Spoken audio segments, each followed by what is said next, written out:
Hi everyone, मैं नवीन पाठक और मैं फिर से उपस्थित हूँ अकाउंटेंसी के एक बहुत ही इंपॉर्टेंट टॉपिक को लेकर के।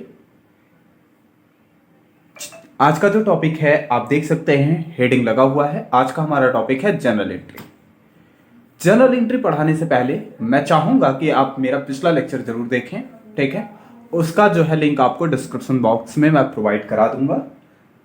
आपको वहां पर मैंने जो है टी अकाउंट समझाया है, यानी कि डेबिट एंड क्रेडिट क्या होता है इसके बारे में मैंने बताया, और डेबिट एंड क्रेडिट को किस तरीके से अकाउंट में, टी अकाउंट में पोस्ट किया जाता है, दैट मीन्स लेजर पोस्टिंग मैंने आपको वहां पे सिखाई थी। अब देखिए, लेजर पोस्टिंग में मैंने बताया था कि आपको क्या क्या चीजें डेबिट लिखनी है और कौन कौन सी चीजें एसेट में जाती हैं, सॉरी क्रेडिट साइड में जाती हैं। तो उसमें हमने देखा था कि एसेट, डिविडेंड, एक्सपेंस ये डेबिट होता है, ठीक है। लायबिलिटी, ठीक है, और जो है हमारी इक्विटी, ठीक है, और जो हमारा रेवेन्यू ये क्रेडिट होता है। वहां पे मैंने आपको ये भी समझाया था कि जो डेबिट के आइटम यानी कि जो एसेट साइड है, जो लेफ्ट साइड है, ठीक है, वो डेबिट, और जो राइट साइड है वो क्रेडिट, ठीक है। और वहां पे मैंने बताया था कि अगर एसेट, डिविडेंड या एक्सपेंस इंक्रीज करेगा तो आप लिखेंगे किधर, left side. Left side means debit side में, ठीक है। और यदि डिक्रीज करता है तो आप लिखेंगे लेफ्ट साइड यानी कि क्रेडिट साइड में। इसका जस्ट अपोजिट जो है आपका होता है क्रेडिट वाले के साथ, यानी कि जो आपकी लायबिलिटी है, ठीक है, जो इक्विटी है और जो हमारा रेवेन्यू है, वो अगर इंक्रीज होता है तो उसको आप लिखेंगे क्रेडिट साइड में, और यदि डिक्रीज होता है तो आप उसको लिखेंगे डेबिट साइड में। तो सर हम वहां से भी तो जनरल एंट्री कर सकते हैं, बिल्कुल कर सकते हैं, इसमें कोई वो नहीं है। लेकिन डे टू डे लाइफ में हम जो है टी अकाउंट का यूज नहीं कर सकते। अब इसके पीछे के कई सारे कारण हैं। सर क्या रीजन है कि हम टी अकाउंट को नहीं यूज कर सकते? क्योंकि टी अकाउंट जो होता है बच्चा लोग, वो बहुत सारा स्पेस कवर करता है, और उसमें जो है किसी भी साइट ऑफ ट्रांजैक्शन के मिसेस होने के, यानी कि मिस करने के जो चांस हैं वो ज्यादा होते हैं, ठीक है, यानी कि छूट जाने का, ठीक है। तो इसलिए हमें कोई और मेथड चाहिए जो ज्यादा अप्रोप्रिएट हो, या जिसमें हम किसी भी फाइनेंशियल ट्रांजैक्शन को इफेक्टिवली रिकॉर्ड कर सकें, ठीक है। तो वो जो मेथड है वो हमारा है जनरल एंट्री। और general entry means book keeping, यानी कि इस प्रोसेस को हम क्या बोलते हैं, चलो बुक कीपिंग बोलते हैं, ठीक है। तो आज हम उसी जनरल एंट्री के बारे में बात करते हैं कि जनरल एंट्री करेंगे कैसे, ठीक है। इसके एग्जांपल के साथ मैं आपको बताऊंगा कि जनरल एंट्री क्या होता है। देखिए, general entry is a record of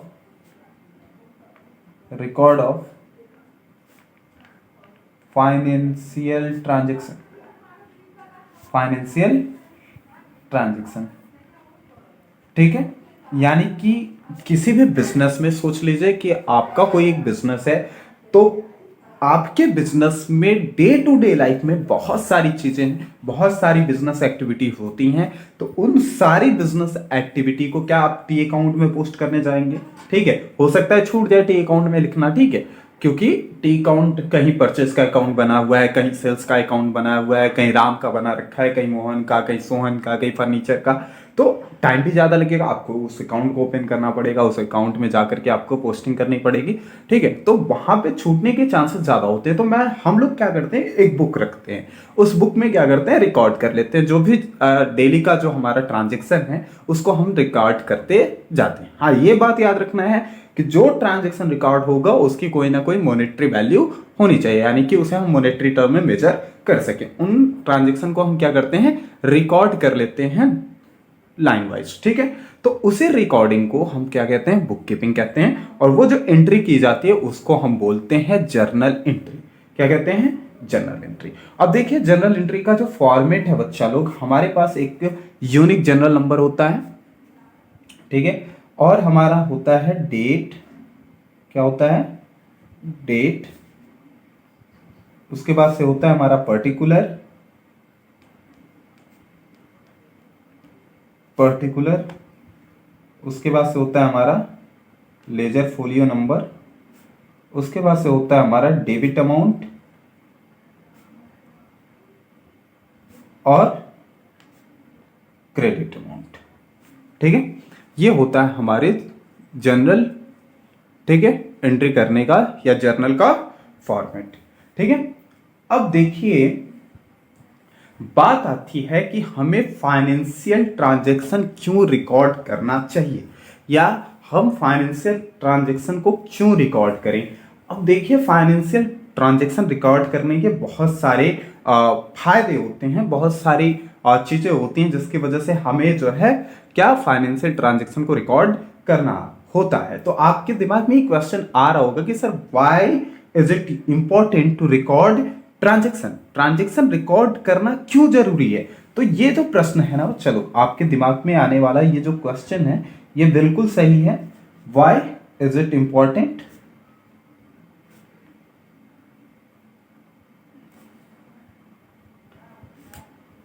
to record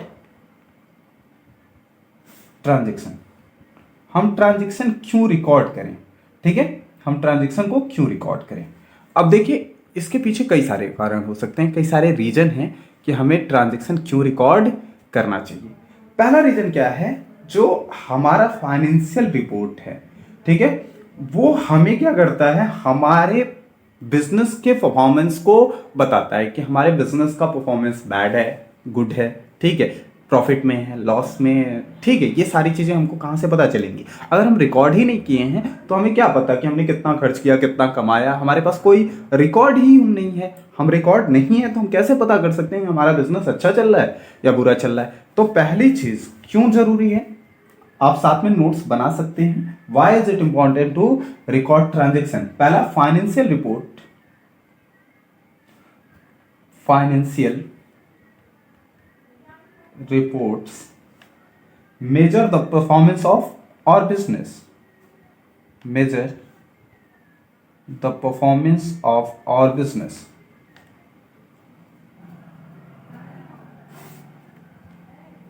of our business। ठीक है, हमारे बिजनेस का परफॉर्मेंस कैसा है, इसे मेजर करने के लिए हमें क्या चाहिए, फाइनेंशियल रिपोर्ट। ठीक है, और फाइनेंशियल रिपोर्ट हमें कहां से मिलेगी, हमारी रिकॉर्डिंग से। अगला हमारा सेकेंड पॉइंट है to manage our cash flow, हम अपने कैश फ्लो को कैसे मैनेज करेंगे। ठीक है, to manage our cash flow, cash flow को मैनेज करने के लिए भी जो है हमें किसकी जरूरत पड़ती है, रिकॉर्डिंग की। इसी वजह से हम रिकॉर्डिंग करते हैं। ठीक है, थर्ड पॉइंट हमारा होता है, ठीक है, ये हमें मदद करता है चीजों को ऑर्गेनाइज्ड करने में, to help, it helps to keep things organised, keep things organised. ठीक है, चीजों को ऑर्गेनाइज रखने में हमें हेल्प करता है। आगे क्या है, टैक्स टाइम में ये यूजफुल होता है, यूजफुल इन टैक्स टाइम, यानी कि जब हमें टैक्स पे करना हो, यूजफुल इन टैक्स टाइम। ठीक है, टैक्स टाइम में यूजफुल होता है।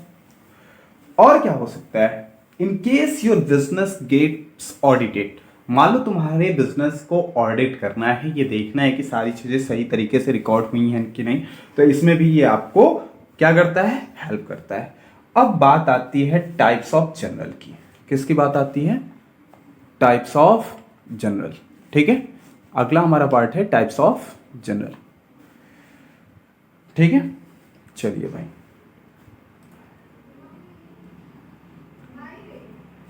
Types of journal. देखिए जर्नल दो तरीके के होते हैं। ठीक है, कौन कौन से टाइप्स ऑफ जर्नल, पहला है तो मैनुअल या, और दूसरा है हमारा ऑटोमेटिक। ठीक है, मैनुअल एंड ऑटोमेटिक, ऑटोमेटिक, ठीक है। अब देखिए मैनुअल क्या होता है। मैनुअल जनरल हमारा एडजस्टिंग एंट्री से रिलेटेड होता है, ठीक है। फॉर एडजस्टिंग एंट्री, मान लो कोई एडजस्टिंग एंट्री करनी है, कुछ छूट गया, ठीक है, नहीं लिखा गया या कुछ बाकी रह गया है, हमने कोई पहले पैसा पे कर दिया है, उसकी सर्विस नहीं मिली, तो इन सब के लिए हम क्या करते हैं, एडजस्टिंग एंट्री। अगला टर्म हम इसी पे लेके आएंगे कि एडजस्टिंग एंट्री क्या होती है। तो एडजस्टिंग एंट्री पास करने के लिए हमें किसकी आवश्यकता होती है भाई, मैनुअल जनरल की। किसकी, मैनुअल जनरल की, ठीक है। दूसरा जो हमारा मेन मोटो होता है मैनुअल जनरल का या मेन वर्क होता है फॉर यूनिक ट्रांजेक्शन, किसी यूनिक ट्रांजेक्शन को रिकॉर्ड करना है, ठीक है। तो उसके लिए हम क्या यूज करते हैं, ठीक है, मैनुअल। ऑटोमेटिक क्या होता है, ठीक है, ये एग्जिस्ट करता है, ठीक है, एग्जिस्ट इन अकाउंटिंग सॉफ्टवेयर, ठीक है। आजकल कई सारे अकाउंटिंग सॉफ्टवेयर होते हैं, आप जो ही इनवॉइस वगैरह अपना मेंटेन करते हैं वो ऑटोमेटिक रिकॉर्ड कर देता है। तो एग्जिस्ट इन अकाउंटिंग सॉफ्टवेयर, ठीक है, ये ऑटोमेटिक एंट्रीज को रिकॉर्ड कर देगा जनरल में, ठीक है, अकॉर्डिंग टू इनवॉइस, ठीक है। अगला है ये हमारा टाइम बचाता है, सेव टाइम, हमें जो है इनवॉइस बनाया और ये ऑटोमेटिक क्या कर देगा, रिकॉर्ड कर देगा, तो टाइम बचता है हमारा। अगला क्या करता है, ये जो काम है ये पोस्ट ऑटोमेटिकली, ये ऑटोमेटिकली पोस्ट कर देता है, ठीक है। यानी कि हमें अलग से जो है जनरल पोस्टिंग करने की जरूरत नहीं होती है, ठीक है। चलिए भाई बात समझ में आ रही है, ठीक है। तो मैनुअल में हमारा क्या आएगा, मैनुअल में एडजस्टिंग एंट्री या यूनिक ट्रांजैक्शन को रिकॉर्ड किया जाता है। ऑटोमेटिक जनरल जो है उसमें ये एग्जिस्ट करता है ओनली इन अकाउंटिंग सॉफ्टवेयर, ये टाइम हमारा सेव करता है और ऑटोमेटिकली जो है पोस्ट करने में हेल्प करता है। अब हम कुछ एग्जाम्पल देखेंगे कि कैसे करना है, आपको पोस्टिंग कैसे करना है विद एग्जाम्पल। मान लो कह रहे हैं कि हम एक एग्जांपल ले लेते हैं कि ABC traders start a business with a capital of ₹1 lakh, ठीक है, ऑन अप्रैल 10, 2021, ठीक है। हम ले लेते हैं कि ABC trader start a business with 1 lakh,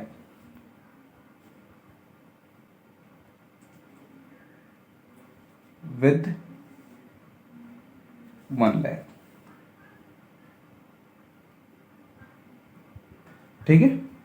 अब देखिए 1 लाख रुपए से इसने जो है बिजनेस स्टार्ट किया है, ठीक है।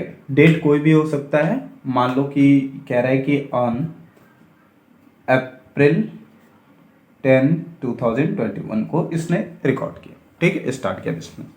अब देखो हम देखेंगे कि इसमें कौन कौन से 2 अकाउंट अफेक्टेड होंगे, ठीक है। तो 2 अकाउंट इसमें कौन कौन से हैं, एक तो कैश और दूसरा जो है कैपिटल। तो देखिए जब हमने कैश दिया तो एंटिटी के टर्म में देखें तो कैश क्या हो रहा है, बढ़ रहा है, ठीक है। अच्छा कैश जब इंक्रीज होता है तो हम क्या करते हैं, cash account debit, cash account debit, ठीक है। और उसके बाद से हमारा दूसरा जो अकाउंट इससे अफेक्ट हो रहा है वो है कैपिटल। कौन सा अकाउंट है बच्चा लोग, कैपिटल। तो कैपिटल भी हमारा क्या, यानी कि ओनर इक्विटी, तो ओनर इक्विटी भी हमारी क्या हो रही है, बढ़ रही है, ठीक है, इंक्रीज हो रही है। तो ओनर इक्विटी अगर इंक्रीज होगी तो किधर जाएगा, क्रेडिट साइड में, टू ओनर्स इक्विटी या फिर कैपिटल अकाउंट, ठीक है। और जो है इक्वली जो है आप क्या करेंगे, पोस्ट कर देंगे। मान लीजिए यहाँ डेबिट अमाउंट है तो 1 लाख इसमें अकॉर्डिंग टू फॉर्मेट और 1 लाख इसमें, ठीक है। ये हमारा डेबिट अमाउंट, क्रेडिट अमाउंट और पर्टिकुलर, और इधर डेट। डेट क्या था बच्चा लोग, डेट था ये अप्रैल 10, 2021, ठीक है। ये हो गई हमारी जनरल पोस्टिंग। और यहाँ पे हम क्या करेंगे, जनरल स्टेटमेंट डाल देंगे जो इस रिकॉर्डिंग से रिलेटेड ब्रीफ डिस्क्रिप्शन प्रोवाइड करा सके। ठीक है, चलिए एक और एग्जांपल लेते हैं इसी से रिलेटेड, दूसरा एग्जांपल।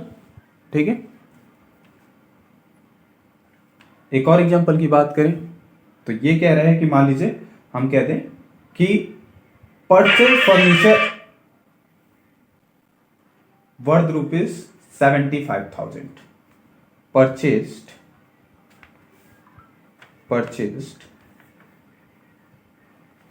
furniture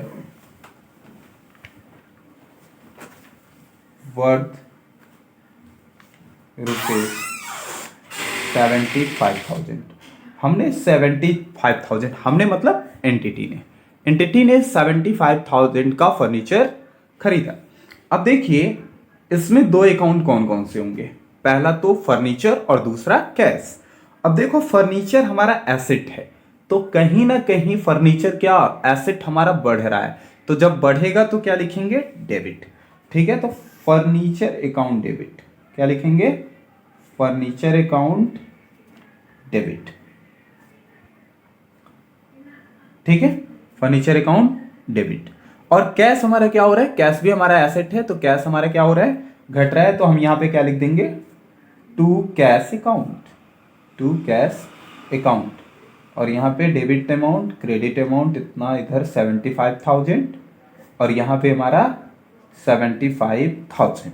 ठीक है, नेक्स्ट एग्जांपल हम ले लेते हैं। ठीक है, दिख रही है, परचेज फर्नीचर वर्थ ₹75,000, तो दो अकाउंट हमारे हो गए, furniture account debit to cash account. ठीक है, क्योंकि फर्नीचर बढ़ा तो फर्नीचर एसेट है, इंक्रीज किया तो डेबिट, और कैश भी एसेट है, डिक्रीज कर रहा है तो क्रेडिट। अगला एग्जांपल हम ले लेते हैं, मान लीजिए नेक्स्ट एग्जांपल है, कुछ भी ले लो। ठीक है, ठीक, मान लो कि कह रहा है कि purchase goods on credit from XYZ, purchased goods of ₹1 lakh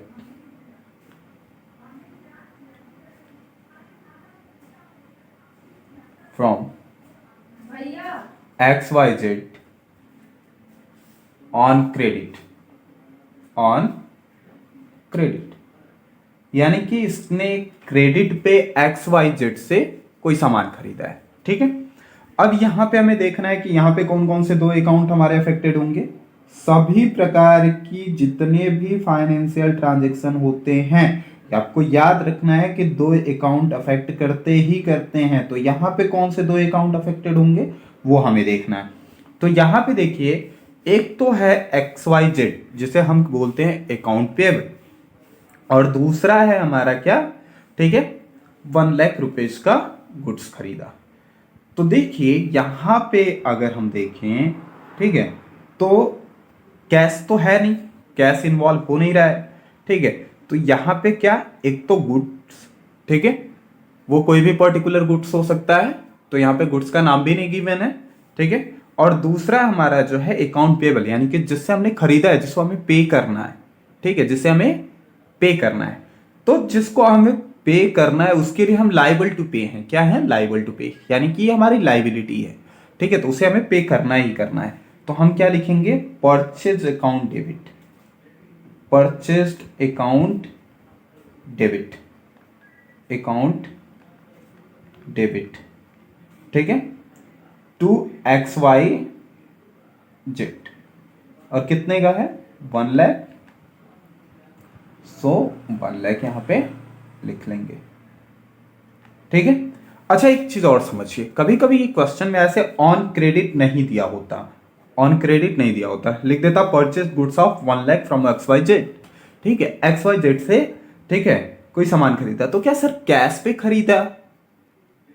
खरीदा या उधार पे खरीदा। अब यहां पे बच्चे कंफ्यूज हो जाते हैं कि कैश है या फिर क्रेडिट पे है। तो देखिए, क्या आप सोचिए ऐसे जनरली कि तुम किसी दुकान पे जाते हो और पैसा देकर के कोई सामान खरीदते हो, तो क्या वो पूछता है कि आपका नाम क्या है। समझिए ऐसे कि आप किसी दुकान पे गए, किराने की स्टोर पे, आपने एक जो है मस्टर्ड ऑयल लिया, एक तेल लिया, ऑयल लिया जो कुकिंग ऑयल है, उसको आपने खरीदा, पैसा दिए, तो क्या दुकानदार पूछेगा भैया इधर आओ इधर आओ, अपना नाम बता के जाओ? नहीं, बिल्कुल नहीं पूछेगा। क्यों? क्योंकि आपने उसे कैश में पेमेंट कर दिया, उसको आपके नाम से क्या लेना देना है। ठीक है, उसने आपको सामान दिया, आपने उसके बदले में कैश दिया, बात खत्म। लेकिन अगर आप उधार लेने जाओ तो वो कहेगा रुको भैया अपना नाम तो बता दो, मैं अपनी डायरी में मेंटेन कर लूं कि आप जो है क्या है मुझसे उधार पे लेके जा रहे हैं। तो जब भी अगर नाम दे रखा है एंटिटी का, या जिससे भी खरीदा, जिसको भी बेचा, ठीक है, और कैश का कहीं जिक्र नहीं है, ना ही क्रेडिट का जिक्र है, तो आप ये समझेंगे कि अगर नेम गिवन है तो वो कहीं ना कहीं क्रेडिट पे ही परचेज किया गया है, कैश पे परचेज नहीं किया गया। ठीक है, क्लियर है। अगला हमारा जो है एक और एग्जांपल हम लेके समझते हैं कि मान लो हमने रेंट पे किया। ठीक है, ठीक, समझ लो ऐसे, rent paid, rent paid RS 50,000, 50,000 का हमने रेंट पे किया। ठीक है, अब रेंट क्या होता है हमारा? रेंट है एक्सपेंस। अच्छा, एक्सपेंस हमेशा किधर लिखा जाता है? डेबिट साइड में। तो रेंट को हम क्या लिख देंगे? Debit, rent account debit. ठीक है, और यहां पे ये तो नहीं लिखा है क्रेडिट है, पेड, पेड मतलब दे दिया, मतलब कैश में दिया होगा, तो एक रेंट और एक कैश। टू कैश, कैश हमारा कम हुआ है, एसेट कम होता है, तो क्रेडिट टू कैश, यानी कि 50,000। ठीक है, 50,000। तो ये होती है हमारी जनरल एंट्री करने का तरीका। आई होप आपको बात समझ में आ गई होगी, आप इजीली अब कर पाएंगे। ठीक है, ये रहा आपके एग्जांपल्स। ठीक है, आप बहुत इजी तरीके से इसे कर पाएंगे। अगर आपको कहीं भी कोई डाउट होता है तो आप नीचे आकर के कमेंट कर सकते हैं। मैं कल 2-4 क्वेश्चन अच्छे अच्छे जो है लेके आऊँगा, जिसमें मैं कोशिश करूँगा कि सारे टॉपिक जो है कवर हो जाए, किस किस प्रकार की एंट्री आ सकती है, किससे किससे रिलेटेड, वो सब मैं कराऊंगा। फिर आगे आपको लेकर के चलूंगा कि एडजस्टिंग एंट्री क्या होती है, कई सारे टर्म है, सब मैं बेसिक से एकदम समझा के चलूंगा। फिर हम लोग जो है, ठीक है, आगे जो है 11-12 के भी चैप्टर वाइज भी पढ़ने की जो है क्लासेस मैं लूंगा, मैं आपको पढ़ाऊंगा। तब तक के लिए ऑल द वेरी बेस्ट, घर पे पढ़ाई करते रहिए। मिलते हैं अगले वीडियो में।